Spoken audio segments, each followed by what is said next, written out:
आप सभी को जय मसीह की। आप सभी के लिए मैं लेकर आ गया हूं आज का वचन। और मेरे प्रियो, आज का जो वचन है आपके अंदर एक परमेश्वर के प्रति एक विश्वास को उत्पन्न करेगा। अगर आपके अंदर विश्वास की कमी है, विश्वास की घटी है, तो आज से जो 4 दिनों तक वचन का वीडियो आएगा, आप उसको अच्छे से सुनिए।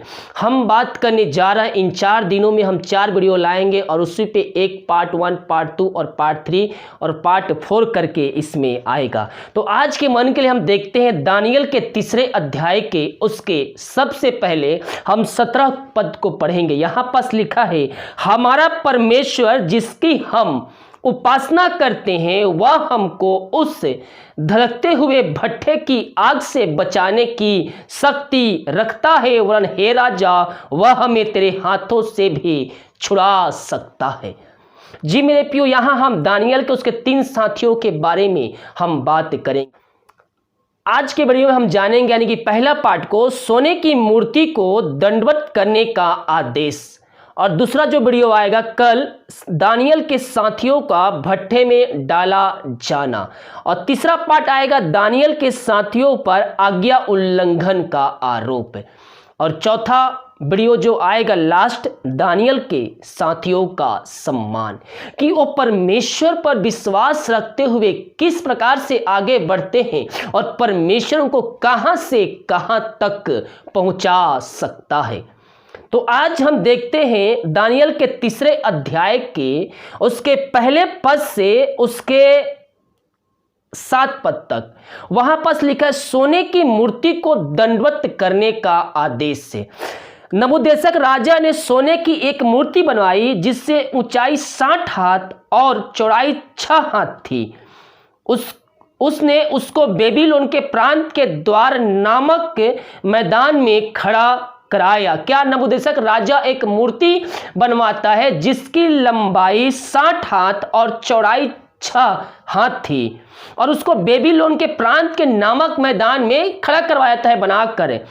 उसके बाद तब नबूकदनेस्सर राजा ने अधिपतियों, हाकिमों, गवर्नर, जजों, खजांचियों, न्यायियों, शास्त्रियों आदि प्रांत के सब अधिकारियों को बुलाया भेजा कि वे उस मूर्ति की प्रतिष्ठा में आए जो उसने खड़ी कराई थी। तब अधिपति, हाकिम, गवर्नर, जज, खजांची, न्यायी, शास्त्री आदि प्रांत के सब अधिकारी नबूकदनेस्सर राजा की खड़ी कराई हुई मूर्ति की प्रतिष्ठा के लिए इकट्ठे हुए।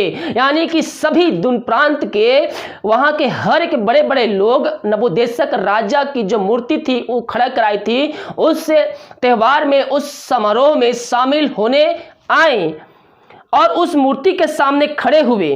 तब ढिंढोरियों ने ऊंचे शब्द से पुकार कहा, यानी कि जो पुकारने वाला होता है और ढोलक बजाते हुए सबको पुकार कर कहता है। तब ढिंढोरियों ने ऊंचे शब्द से पुकार कर कहा, हे देश देश के और जाति जाति के लोगों और भिन्न भिन्न भाषा के बोलने वालों, तुमको यह आज्ञा सुनाई जाती है कि जिस समय तुम नरसिंगे, बांसुरी, वीणा, सारंगी, सितार, शहनाई और आदि सब प्रकार के बाजों का शब्द सुनो, तो तुम उसी समय गिरकर नबूकदनेस्सर राजा की खड़ी कराई हुई सोने की मूर्ति को दंडवत करो। यहाँ पास नबूकदनेस्सर राजा एक आदेश निकाल देता है। जब मूर्ति खड़ी कराई गई, उसके बाद हर प्रांत से बड़े बड़े अधिकारी वहां पास आए। तब ढिंढोरियों ने ढोलक बजाकर बड़े शब्द से कहा कि जब तुम इन सब बाजों का आवाज सुनो, उसी समय तुमको उस मूर्ति को दंडवत करना है। यहाँ लिखा है, आज्ञा सुनाई जाती है जिस समय तुम नरसिंगे, बांसुरी, बीड़ा, सारंगी, सितार, शहनाई आदि सब प्रकार के बाजों का शब्द सुनो, तो तुम उसी समय गिरकर नबूकदनेस्सर राजा की बनाई हुई मूर्ति को दंडवत करो। वहां पास आज्ञा उपदेश एक निकल गया नबूकदनेस्सर राजा के द्वारा कि जब ये सब बाजे बजते हैं, उसी समय तुम उस खड़ी कराई हुई मूर्ति को, यानी कि आप जहां कहीं भी है, आप घर में हो, काम पे हो, बाहर में हो, या बाजार में हो, या फिर रास्ते में, जहां कहीं भी हो, आपको ये आवाज आपके कान में आती है, तो आपको दंडवत करना है उस मूर्ति को। और जो कोई गिरकर दंडवत ना करेगा वह उसी घड़ी धड़कते हुए भट्ठे के बीच में डाल दिया जाएगा। राजा ने जो आदेश दिया है उस आदेश को अगर कोई नहीं मानेगा तो उसको क्या करेगा, उसी समय उसको धधकते हुए भट्ठे में डाल दिया जाएगा।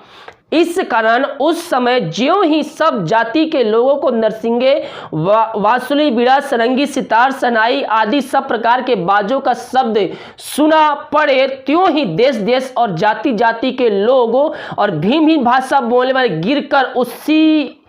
गिरकर उस सोने की मूर्ति को जो नबूकदनेस्सर राजा ने खड़ाई कराई थी दंडवत करो।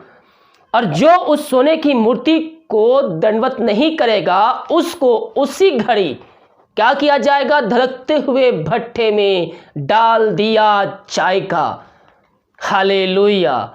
इसीलिए यहां पास कहता है दानियल के 3 अध्याय 17 पद में, हमारा परमेश्वर जिसकी हम उपासना करते हैं वह हमें उस धधकते हुए भट्ठे की आग से बचाने की शक्ति रखता है। हालेलुया। तो आज ये था सोने की मूर्ति को दंडवत करने का आदेश जो नबूकदनेस्सर राजा के द्वारा आदेश निकाला गया कि जब हर एक जाति के लोग, भिन्न भिन्न भाषा बोलने वाले लोग अगर इन बाजों का शब्द आपके कान में सुनाई देता है तो आपको गिरकर उस सोने की मूर्ति को जो खड़ी कराई गई है गिरकर दंडवत करने और नहीं करने वालों को क्या होगा, धधकते हुए भट्ठे में आग में डाला जाएगा। हालेलुया।